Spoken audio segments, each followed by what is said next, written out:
What is the value of testing? This is one of the big questions we face. How do you justify the testing that you do? How do you know if you're doing it well? What value would you put on the work that you do? Does that value match what you get paid?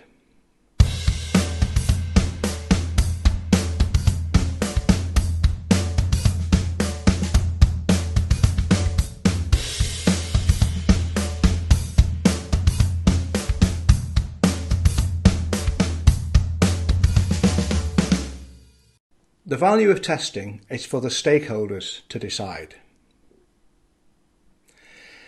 Now, I want to say that how we measure value is the value of testing is measured by the confidence our stakeholders have in the decisions they make based on what we give them from testing.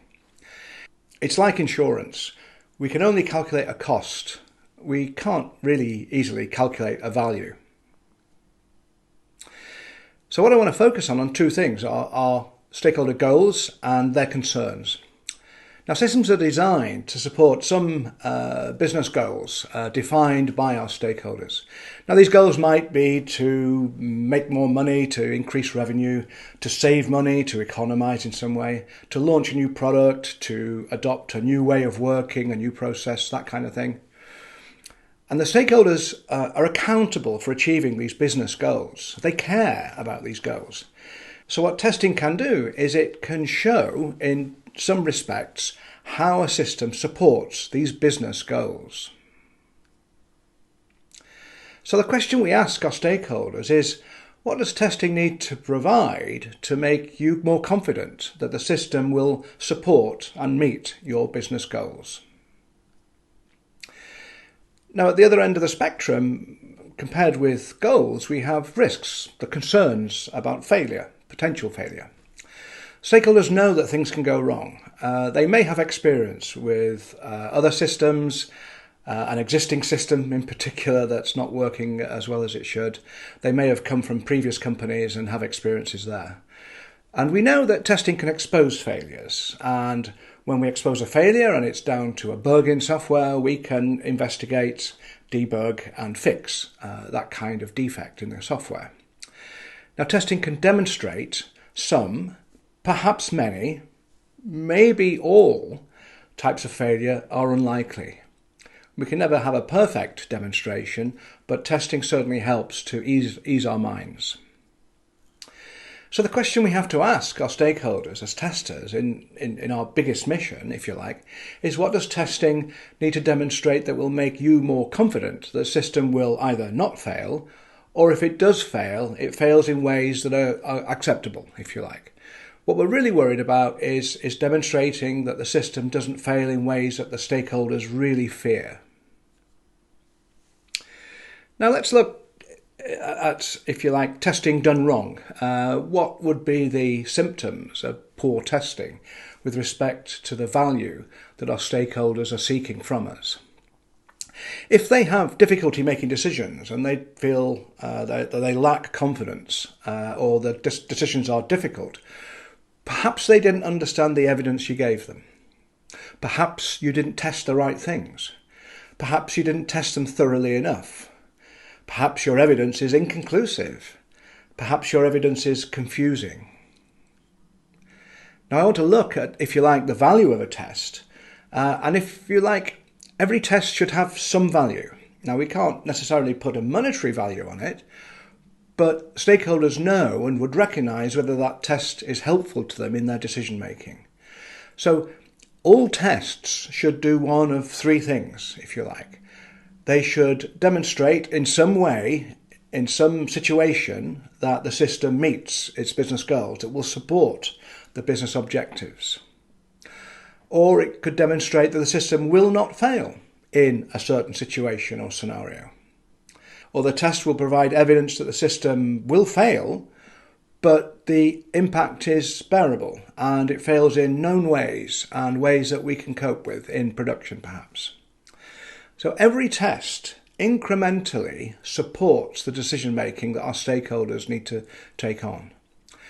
If you look at it the other way around, if a test has no value, then why are you even thinking of creating it or running it? Every test should help the stakeholders incrementally to be more confident about making some decision or another. Now, when we first encounter our stakeholders, they tend to want miracles.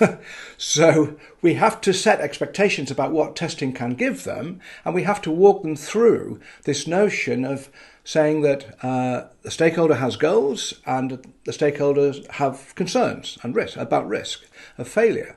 So we have to, if you like, educate them and say, look, this is what testing can show you and help you to make decisions based on your understanding of whether the system meets your business goals or the risks of failure have been addressed satisfactorily. Now you might say, well, wait a minute, I thought testing was about finding bugs, and it's as simple or as complex as that. Well, the mission overall for our projects is to deliver a functional, reliable, secure, performant, etc. system to our stakeholders who can then make use of it for their business purposes, for their goals. Now, everybody is thinking that way, but if the tester is saying, well, my job is to find bugs and everybody else's mission is to deliver a functional system, we're at odds with the rest of our colleagues in our projects. So our mission should be to deliver a functional, reliable, secure system, let's say. But what we deliver as a team or as an individual in a team is we deliver evidence that demonstrates that we have delivered a functional, reliable, secure system. Now, if you like, the tester we can compare to the navigator in an aeroplane.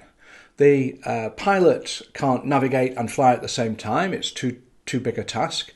The navigator can't fly, but can navigate and support the pilot in keeping on course.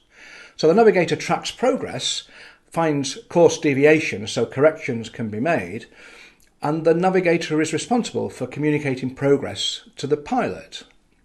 So in a project, testers communicate achievement to project stakeholders. We measure progress towards the business goal or supporting the business goal through the system, and we report failures where they occur as part of that journey. So finding bugs is a byproduct of good testing, I want to suggest. So testers expose failures as part of the testing mission. Bugs are a byproduct, not the goal. That's the way I would put it. How do we increase the value of testing? Well, I think if we are an information provision service, there are two obvious ways that we have to think about this. One is we have to increase the value of the evidence we provide to stakeholders, so it increases their confidence in their decision making. And the other dimension of this is that if we can, we should provide the evidence earlier in our projects.